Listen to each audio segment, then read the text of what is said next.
Hey guys, EST here, and if you don't think that there's an economic downturn of some level of severity coming in the next, 10 years, I would say, then you're being a little optimistic because it's really cause and effect here, and it just comes down to how fragile everything is, and if you don't believe that and you thought, oh, we're even more resilient because the technology makes us more resilient, it's just on the surface people are being alarmist, then where were you during COVID? Massive GDP drops, massive inflation from printing money. Who was in charge during that time didn't help, but if anything happens to anything, the economy is going to tank. It's just that simple. So let me break it down. Hurricane Andrew, Hurricane Katrina. There you go. $100 billion plus in damage, insurance companies going bankrupt, all this government's got to print money and run up debt to help bail them out. I mean, just the housing loan market crisis, look what that did to the economy for several years and the tricks and crap they did to repair that. During COVID, people couldn't go to work at the chip factories because COVID was unsafe. And then when they were like, you know what, do it anyway, well, then the workers couldn't show up because they had COVID. So all of a sudden, certain ARM chips aren't going out and nobody can build a car because cars all have ECUs and main computers for the entertainment system. They actually resorted to stealing the chips out of recycled washing machines. Literally taking those, desoldering them, sending them to Ford, and then they could go make another 100 cars or whatever. Everything comes from everywhere. Just the monitor that I'm looking at right now while recording this, China, Philippines, Taiwan, possibly Japan. The magnets, the plastic, the diodes, the lighting, just everything, the wires, the copper. You can get copper anywhere, but there's certain stuff that you can only get from certain places, and it's because large companies go, well, it'll be 1% cheaper to get it here and 1% more expensive to get it here. Okay, let's get 100% of it from this supplier right here. Prop them up, give them all the money, cut off the other ones, they're too expensive. We've got to compete. We've got to make the most money. Well, what does that do to your supply chain? It's not very resilient, okay? Back in the day, before the computers and all this, everything speeds up, and even just more efficient airplanes, just everything technology, you would have multiple suppliers because if you didn't, you're an idiot, because if something happened to them, you're screwed. You could adjust pretty quickly, and you better scramble, and you'd have more time than just a week, but if your supplier runs out of stuff for a week now, your company's shut down. This is how quick stuff moves right now. It's not efficient to store stuff at a warehouse. It's not efficient to make a large amount of inventory of something and just sit on it. You have to pay to store it.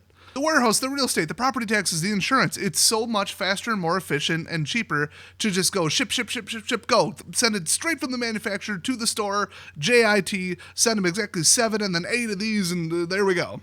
No middleman. And all of the chips in all of the computers in pretty much every workplace and home are made by Intel at one location-ish, and AMD by absolutely one location. There is only one location that's capable of making things that high-tech. And what can we do without computers? Not much. You could stop expanding all this AI crap and installing new servers just because. Running out of storage would be a thing, and then companies can, instead of every 3 to 5 years, stretch it a little bit.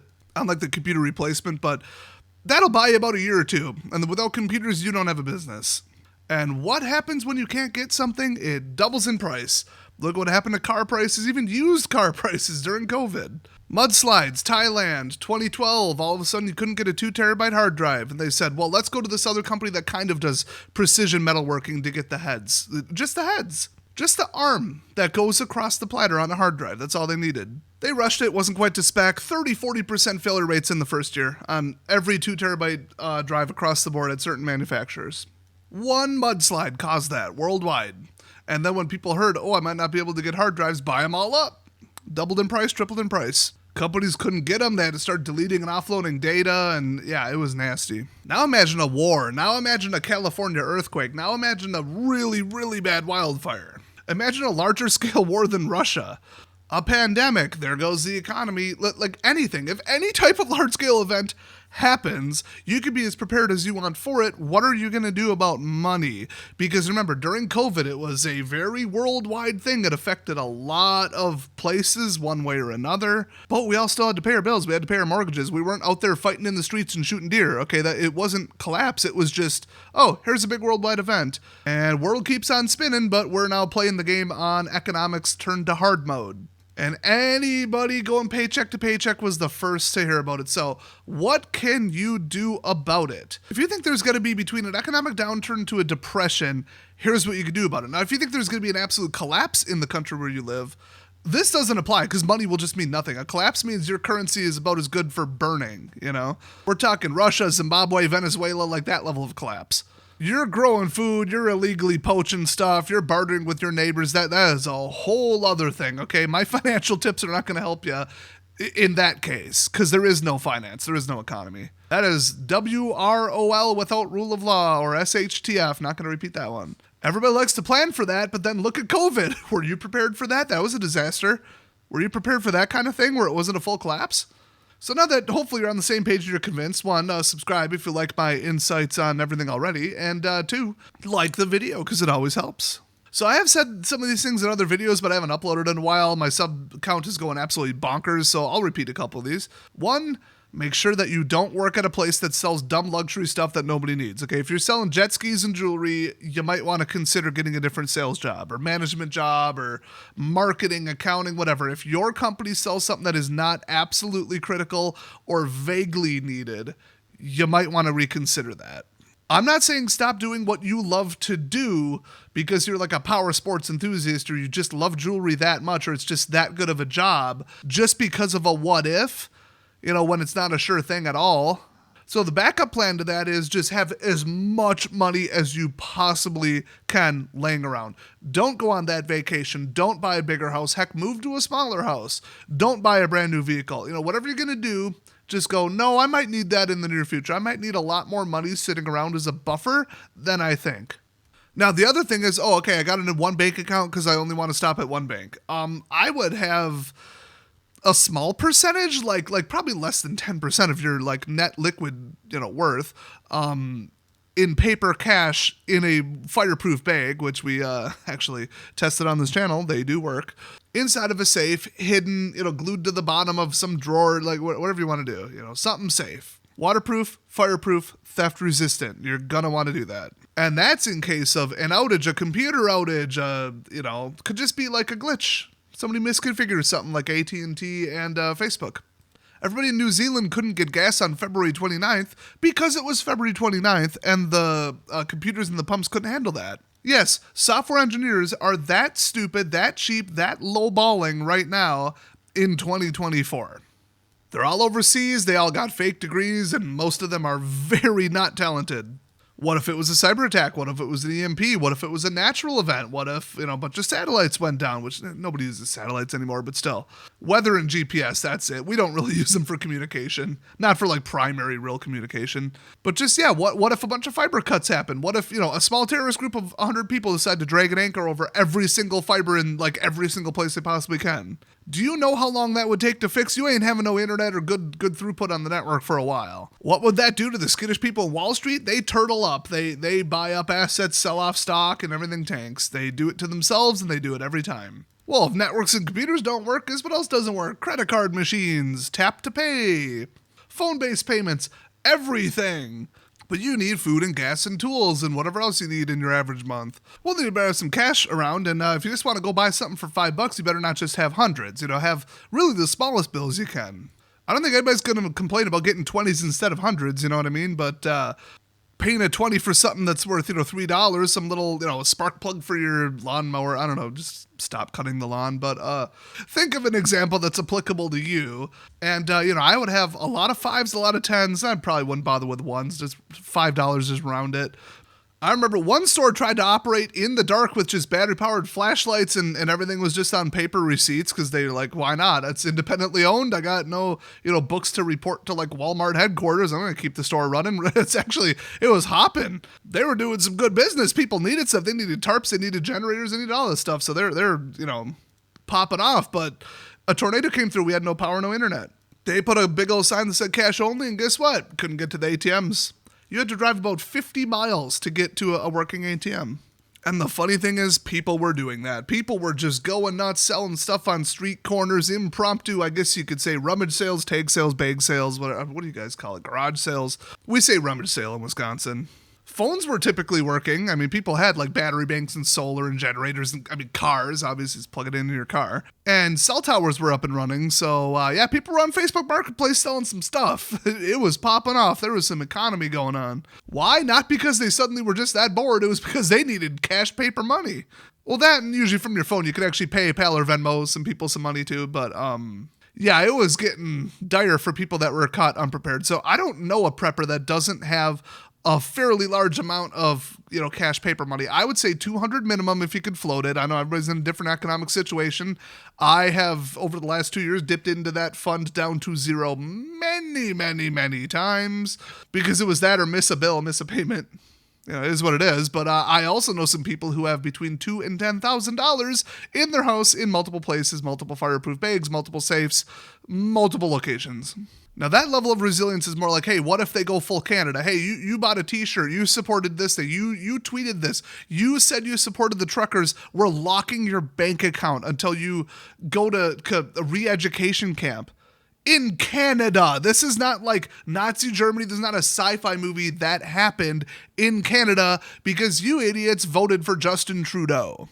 Oh, I wish America had a multi-party system past just two. Really, because I think Trudeau got like 34%. That was enough to get in. So you might want to rethink that, actually. So have cash. Don't trust the banks. Don't even be a member of a bank. Be a member of a credit union. I don't know what kind of idiot would actually be in a bank right now. You're insane. They're for profit by definition and very easily controllable by the government via influence and, forced buyouts and all this other stuff. Now, anybody who says have gold and silver on hand, they're an idiot. They're probably trying to sell you something, and they're probably trying to sell you overpriced gold that you don't even own. It's out in a warehouse somewhere. They're trying to sell it to you for like 50% above market, and don't even get caught up in that. You want gold and silver, go on eBay. But that's a bunch of counterfeits. Yes, it is. Buy from somebody with the word mint in their name who's been a member of eBay for 15 years and has 1 million individual sales. I could name them, but they're not paying me to do so, so I'm not going to. You can get 7 pounds of silver for $1.50 above spot per ounce. You ain't getting that with no gold line or whatever, any of that gold crap. They try to sponsor this channel. I told them to piss off. I don't promote scams, but here's why you don't need it. Okay, one, let me just say, here's the flow chart. See if you can follow this. I'm not even going to put it up on screen. Do you live in America? Yes. Let's see. Then you don't need gold or silver. Okay, let's go up the branch. No. Do you live in a second or third world country? If the answer is no, then you don't need gold or silver. If the answer is yes, you might want to have some gold or silver. Okay, look at Venezuela, El Salvador, boy. Cuba. If your currency went to crap in a hurry, even Russia, God, their economy collapses every 10, 20 years. Well, at least it used to.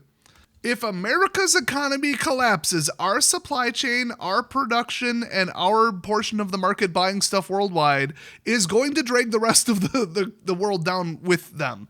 And then what are people going to focus on? Transportation, computers, food, self-defense, and medicine.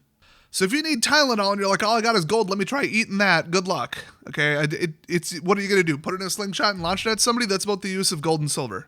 But if just your country is going to collapse, you can go to America or go to Europe and sell your silver for euros instead of your local currency that just collapsed. It's really quite simple. Now, that said, I own a little bit. I mean, a couple ounces of silver, and I used to own a tiny bit of gold, just in case, Just as the you never know type of thing. But paper money, way more useful, obviously. People don't know if the silver's real. They don't know if you're ripping them off. They don't have a use for it. How are you even going to ship it internationally if the economy's all down? And it's just, it is this little last-ditch effort where I would never put more than 1% of my money into gold or silver unless it's an investment and a hedge against inflation. Then it's a pretty good asset to have. Now, that said, I'd rather have something practical or useful like non-powered hand tools. Inflation goes up, shovels go up. It's really that simple. That and ammo. Now, guns and ammo, you can't just sell that. You can't list it on eBay, can't list it, can't even mention it on Craigslist or Facebook. It is really, really hard to buy and sell guns unless you go to like a gun show, and then there has to be one near you. You got to take off a day of work. It's just this whole thing. Oh, and then federally, you can only sell so many before you're considered a vendor. So it's just bad. And if I'm down to liquidating a gun or ammo, it's because I need money right now. So I want the most liquid asset possible, which means easy to liquidate. In other words, get rid of and turn into cash. And the most liquid asset is cash.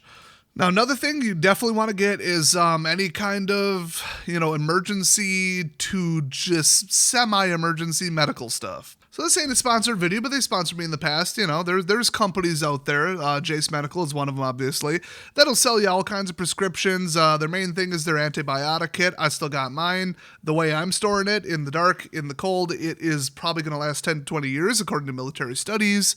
I'm good.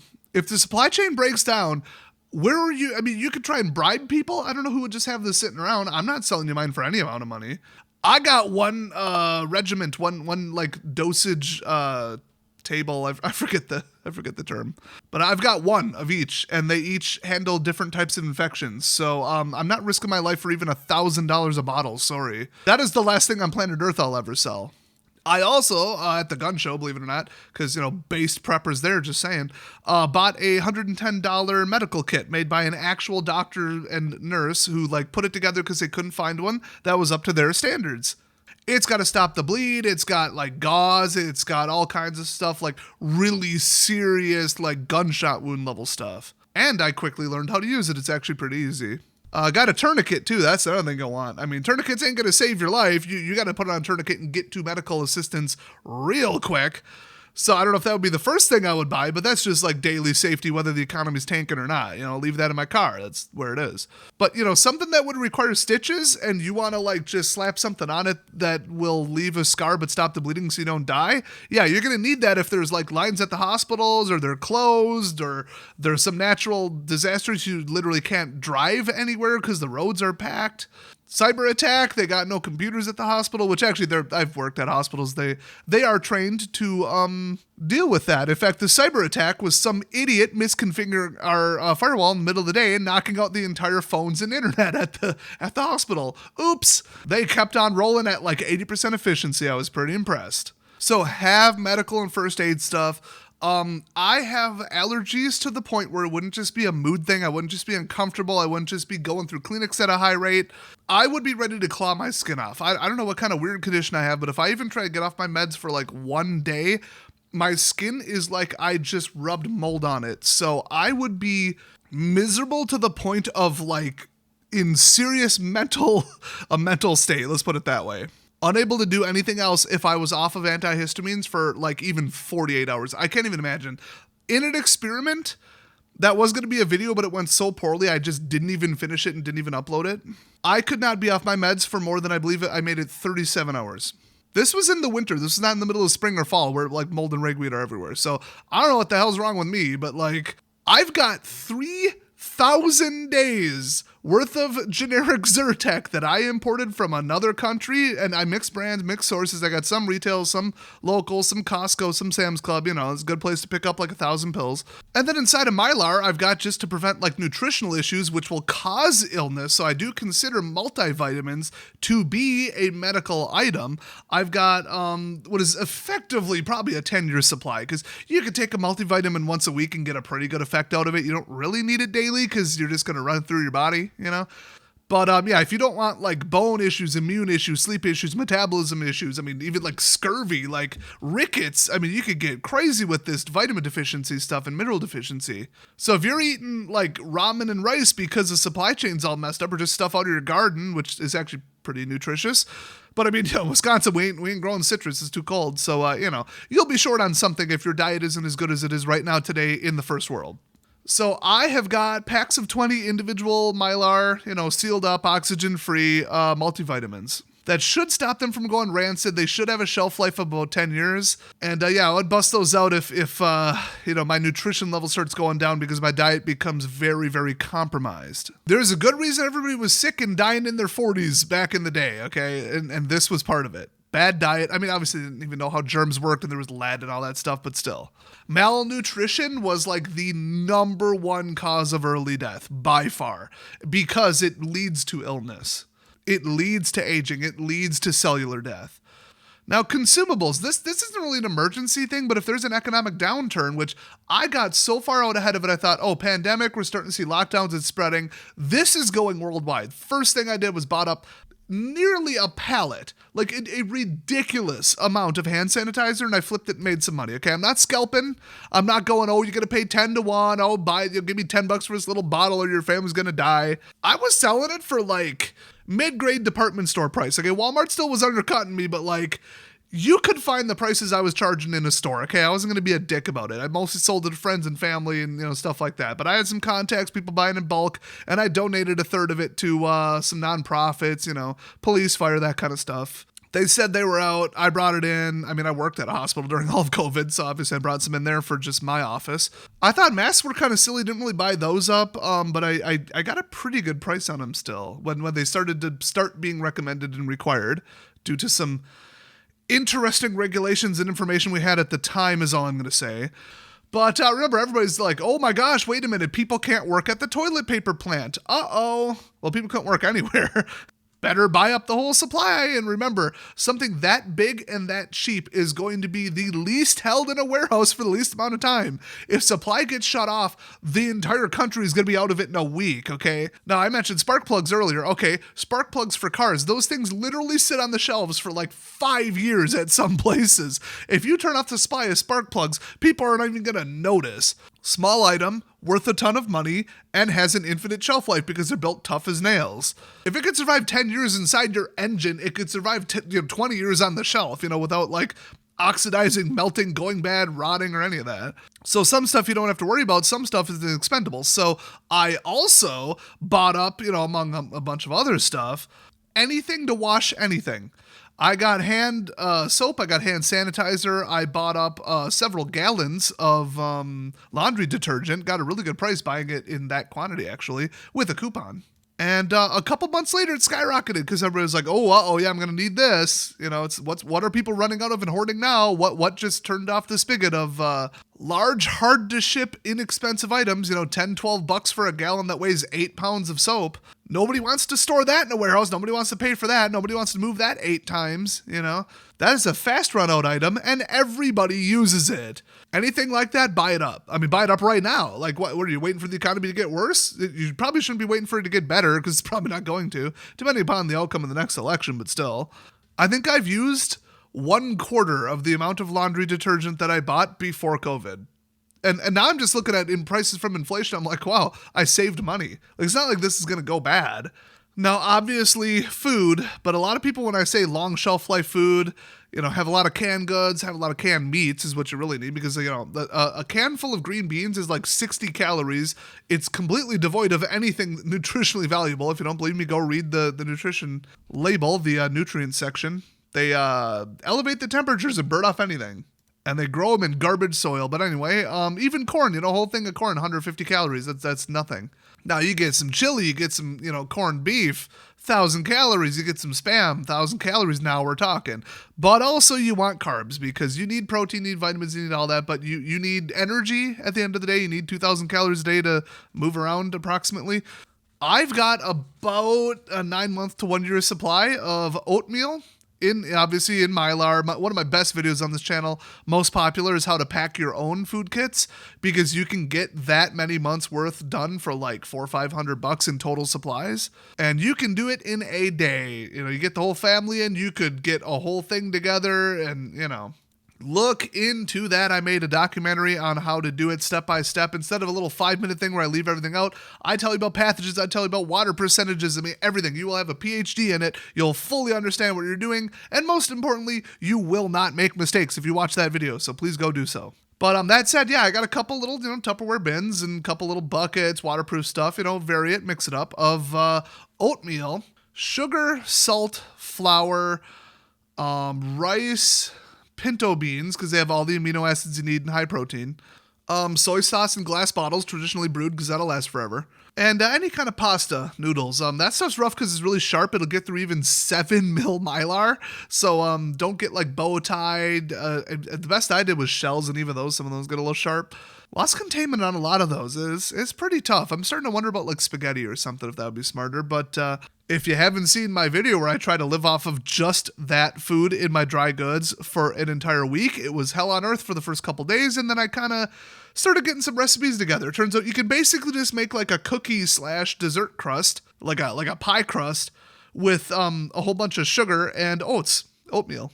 Oh, and I also have about 2 or 3 gallons of coconut oil because that has a shelf life of forever.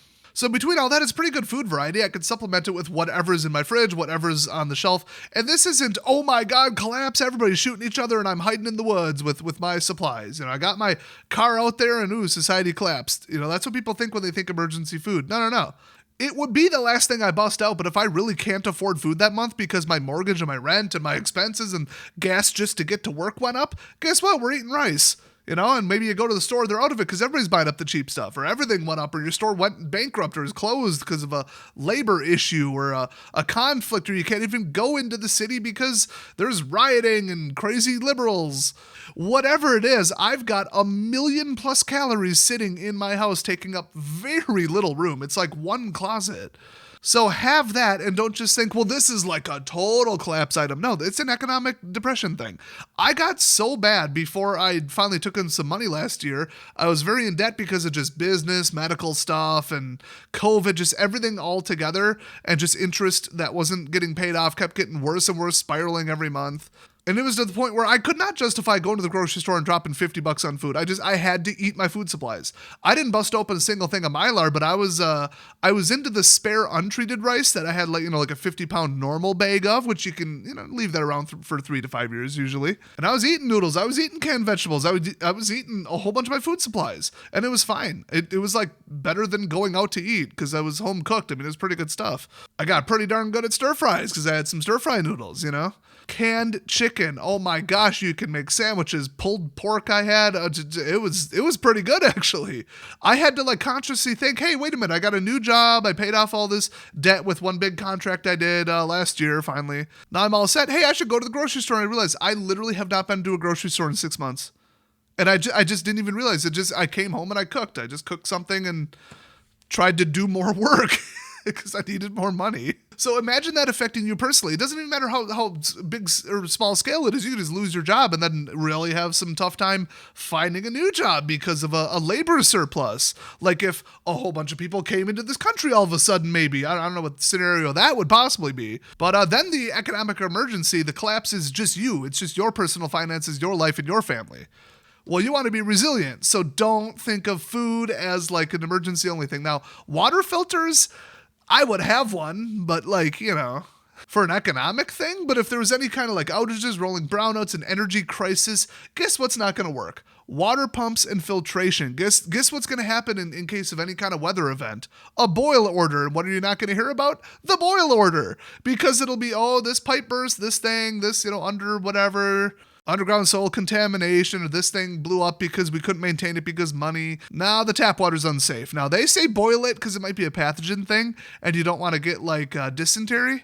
And that's where a water filter would come in handy, but what else is in that water? If there was a flood, the answer is, dissolved pesticides, paint, industrial stuff, solvents, gasoline, petroleum products, diesel fuel, oh my gosh. And FYI, most water filters can't do dissolved stuff like that at the atomic or molecular level. You would need a reverse osmosis system or something equally insane.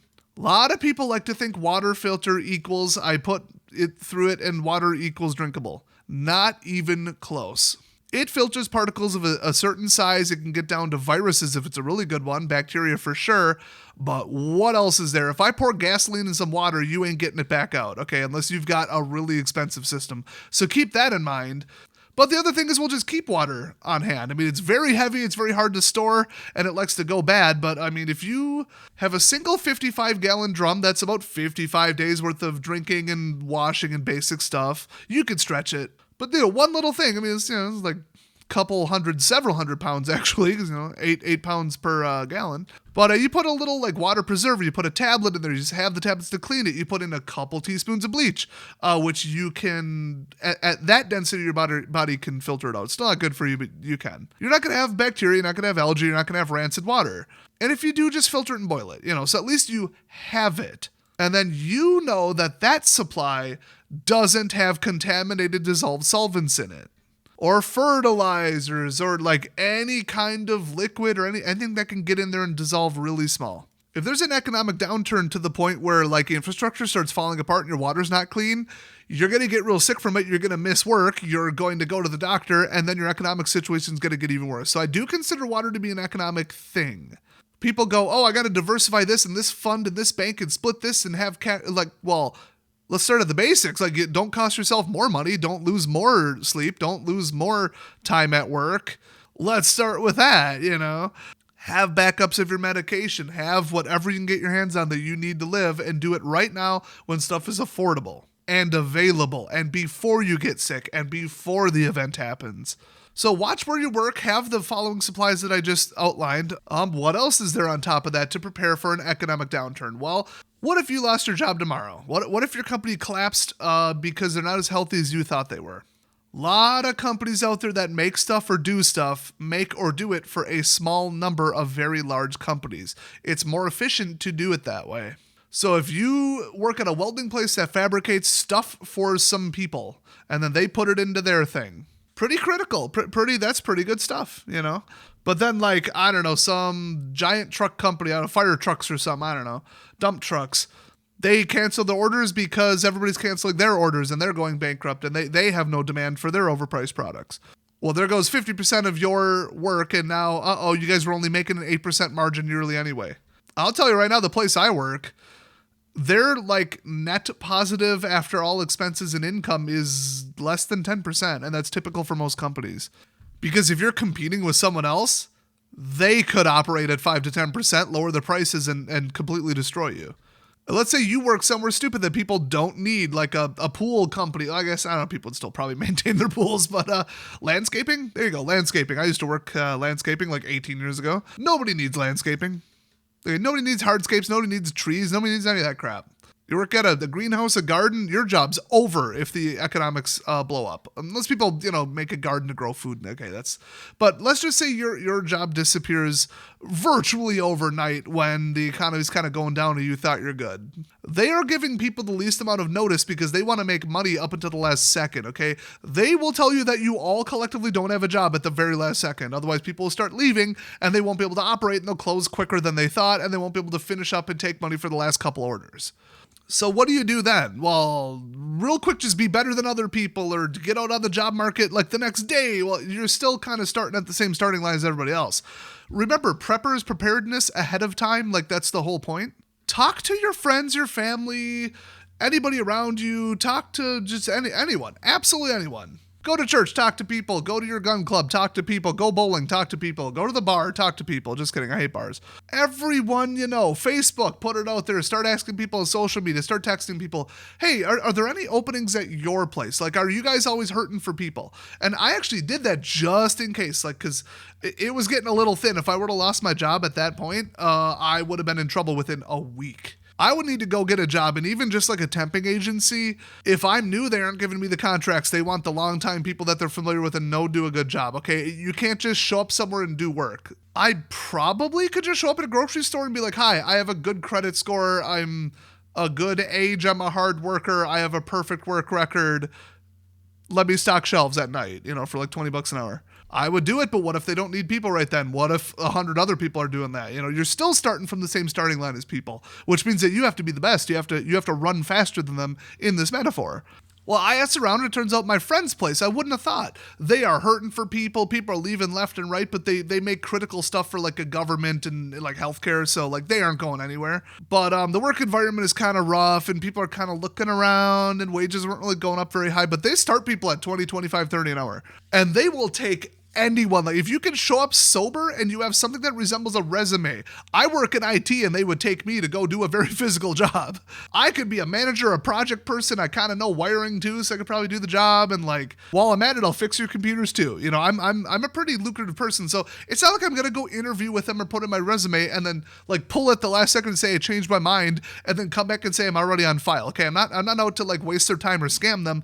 I just now know I got my feelers out. I know where to start looking. I'm not going to be overwhelmed. I'm going to say, this is the first place I'll go. My other friend who works at the hardware store, that's the second place I'll go because he says they're pretty short-staffed, and I know hardware. And then the third one is my friend who does sales hair because they're always losing salesmen to places that sell more expensive things for higher margins. And I am excellent at sales.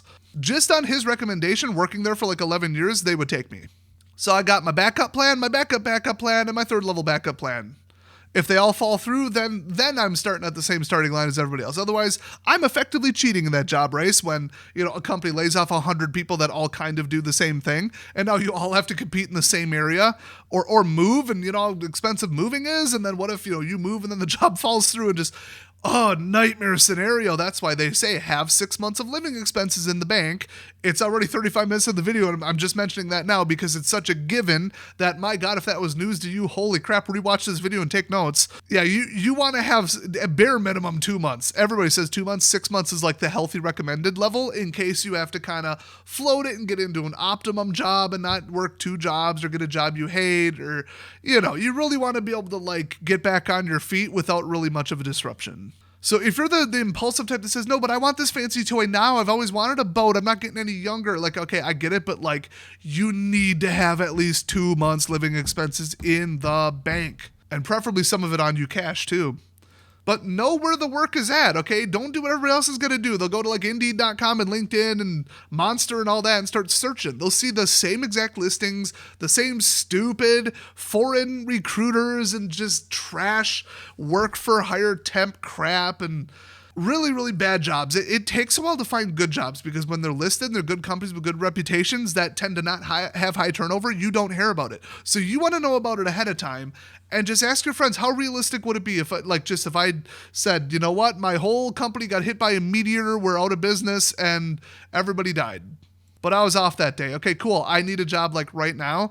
If I walked into yours, could I get hired within like a week or two? And if they say absolutely yes, we're hurting for people, and most of the people are starting to bend the rules on criminal records and stuff, and like hire people with face tats, like you could get in, yes. All right, adding that one to my list. There you go. I did the research now when it's easy. I bought the laundry detergent now when it's easy. I packaged up the food and got the vitamins and medication now when it's easy.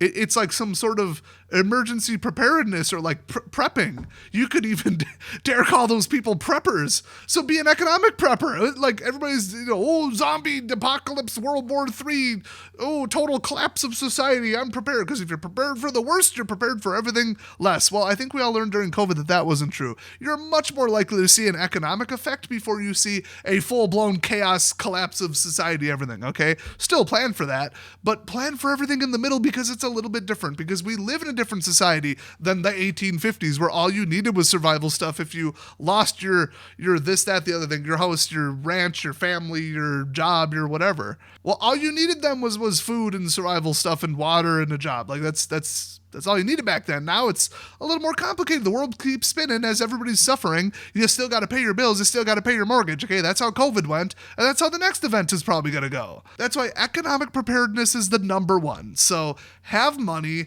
in the ways that I outlined in this video, and have backup plans, have jobs, talk to people, have a network, have resources, and have the basics covered so that you can focus on something else. Because if you've got a map to this place in the woods, you got some stuff stashed, you've got emergency food and fire-making stuff, and then you lose your job, well, don't you feel silly, because that amounts to a whole lot of nothing. Because the world didn't collapse, just your world collapsed. And historically, isn't that more likely? Like, look at the number of large-scale economic issues. And as you go through the decades over like the last 100 years, the smaller and smaller the cause, the narrower the cause. Just a couple bad loans to a couple bad people packaged in a couple bad securities. The whole thing tipped over for like 5 years. Housing went down the toilet. Unemployment went up. The economy was in shambles because of one company making a relatively small amount of bad loans. Now you go to like, I don't remember what it was, maybe 1920, something like that, the Dust Bowl, where like they couldn't farm food and everybody starved because of over farming. And that's why whenever you see farmers' fields, it by law has to have a row of trees on it. Fun little fact for you. That's how they prevented it. They just didn't know that back then. They didn't know that kind of scale. They were kind of dumb and unscientific and didn't have large data crunching and didn't have the interest to do it. It took an event of that scale to dip the economy, and the economy was back after a couple years. It wasn't even that bad. It was probably arguably less bad than the housing market collapse. Then you look at COVID, which was widespread, but let's just say on a danger level rather shallow, but still affected the largest number of people possible, the whole world, and look what that did. Tinier and tinier events. We had Like one ship stuck in one canal for a while and people couldn't get anything. That is how fragile stuff is right now, because people get equipment from one place, one way, on one carrier, because it saves a tiny amount of money and they have to be super competitive and be on a global market. And that's just, I don't think it's necessarily a bad thing. Just recognize that it's a fragile thing and that your business and the entire economy is so much more on a tipping point where it can tip over faster than it ever was before. And that's why the number one thing you should prepare for is an economic event. Now, if it gets bad enough, that's when you get out the real direct survival stuff. That's when you start having to leave your home because of this, that, and the other thing. That's when you're getting out of the area and going full emergency plan. Okay, so have that, but have everything in the middle too, because it's just so much more likely. Have your bases covered. I mean, my bases were so covered, like I told in the story now, I made money off of COVID briefly. I mean, before I lost my job, I had to work at a crappier one, and then this, that, and then my other businesses went down the toilet, and government gave me a couple thousand in money to prop me up. I was one of the examples why the program actually worked, or I would have lost my home, but then I had to pay taxes on it, because of course I did. Now, I knew to be more prepared back then. I think I had this channel back then. But it didn't matter because I didn't have enough money. That was always the problem. I didn't have enough money. I worked for myself, and then that, a couple different businesses went down, and then I didn't really want to get another job and abandon everything quite yet, and then I tried doing both. Then that was too much work. Then suppliers shut down, and then businesses, like one of my YouTube channels, started making half of what it did, and it just all went down together, and I just did not have the option of having, 10 grand in the bank and 2 grand paper on me. I just didn't. That's why I started doing sketchier stuff legally, cannot stress enough, legally ripping off casinos, playing in a way that I can always win, not even counting cards. You can get caught with that. Stuff I'm doing, you ain't getting caught. There are some very poorly designed machines out there with split pay tables and trailing multipliers with bonus option turn-off. Go watch my other 2 channels. I made a guide on how to do it. That is legitimately the only reason I'm not bankrupt right now and homeless, because I pulled in $20K ripping off casinos, but it shouldn't have come to that. So that was just career choices. It was, I tried a business, it didn't work, tried another one, it didn't work, tried another one, it didn't work, and was kind of stringing along, making 20, 25, 30,000 on YouTube a year. And it was so close to working that I don't think I was delusional in thinking that I should keep it going. That's the best summary I could give you. And I had side hustles.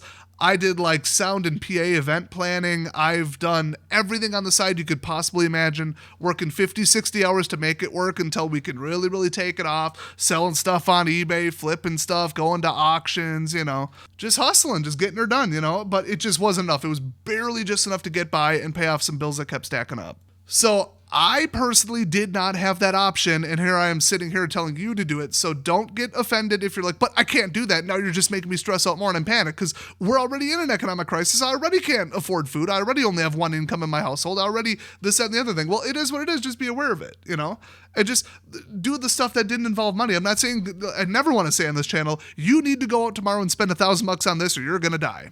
You can do all kinds of learning, skills, all that, and going out asking your friends where they work and if they're hiring just in case is perfectly free. Anything that I said in this that's free, or like I said, buy 50 pounds of rice, package up 80% of it, and eat the rest. Just make some rice dishes with some cheap chicken. You got $1.50 meals. Who doesn't want a $1.50 fresh cooked meal right now? Come on. Heck, learn to cook. Learning to cook is completely free. You're already on YouTube. You're halfway there. It's all these things that you can do right now to improve your situation. And then even if nothing happens, then you've still improved your personal living situation. But if you are, middle class or higher, I would strongly advise doing everything I said in this video as well. Everything end to end, get your ducks in a row. Know where your priorities should be and invest in equipment and things, or just having liquid money around based on the likelihood of a certain event you're trying to mitigate happening. Now, if you're incredibly young watching this channel, let me just remind you here, because you might think, oh, it never happens. We're rich. We're a first world country. Everybody else will go down before we do. We'll have to live a little less luxurious for a while, but how bad could it be? I'm only in my 30s, but okay, Great Depression. There you go. I'm sure some bad things happened in the 50s, 60s, and 70s. Actually, economically, I'm not sure about that. Oh, gas crisis. That was a thing. You could only fill up every other day. I think that was 80s. Then there was interest rates at 18%. That was real healthy. That was, I believe, also the 80s. That had to have been Reagan or Carter. It's always Reagan or Carter. Then we had something happened in the 90s. I don't know. I was a kid. And then Y2K scramble, a bunch of money's got to throw some money at Y2K. There's a little bit of an economic downfall there. Then you had the everybody's investing in tech, the big World Wide Web bubble where everybody had a website and everybody was throwing money at everything, and then a bunch of them failed together because it always was a bubble. Then we had the 2008 housing crisis. Then we had, what happened in 2012? I feel like I should remember. It's like every 5 years we're having an economic downshift that people are like, this is actually potentially a new depression. And they swung it back around by doing some really unhealthy in the long-term things. And now fast forward to even higher tech, even faster shipping, even faster everything. Everything's faster. Everything's more global. Everything's more sold out to overseas. Everything's coming from everywhere, even worse than it was 20 years ago. So what reason do you have to believe that here in America, where most of my viewers are from, but wherever you're from, that there is not in the next 20 years going to be some economic depression, some economic horrible conditions? China's entire populous country, economics, infrastructure, and everything is about to collapse. There is literally nothing they can do at this point. They even poison their own farmland. Like they are about to not have a country in the next 30 years. It's just a question of how quick, okay? You got their real estate going down to the point where they can't even bail it out anymore. It's getting bad. It's getting really bad.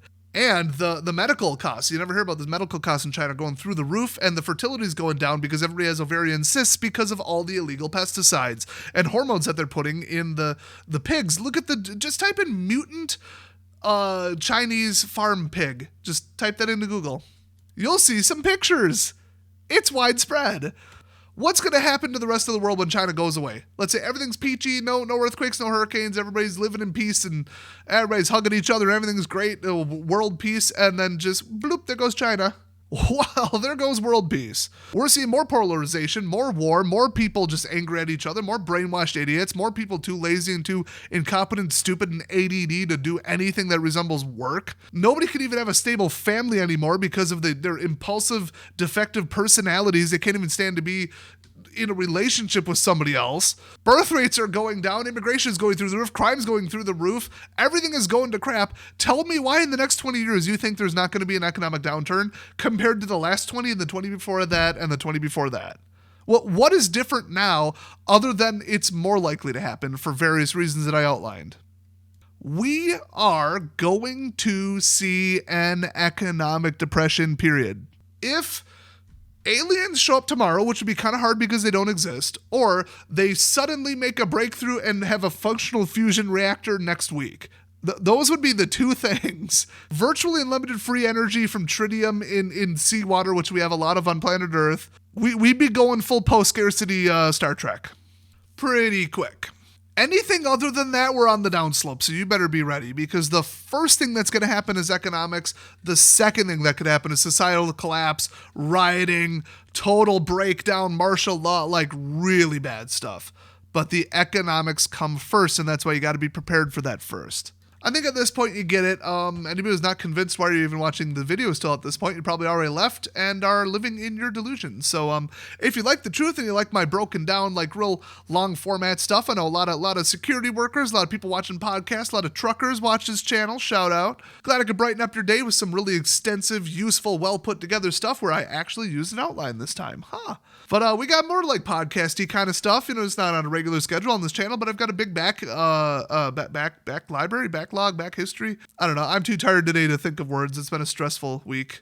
Almost had a complete and utter disaster that affected my job and the entire company's viability at my company, and I was able to save it at the last second. I had already updated my resume. That's how bad it was. I am not sleeping this week. I am so fried right now. I considered taking tomorrow off. But my boss is at a conference, so we're just going to kind of dick around anyway.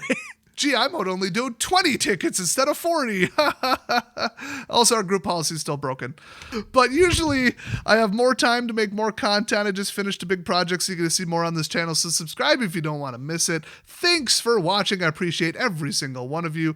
And, good for you doing something good today, listening to this, becoming smarter, more prepared, and just sleeping better at night because you know that you're already leading off that base in the race to who's not going to get affected by the next big event. I'll see you guys next video.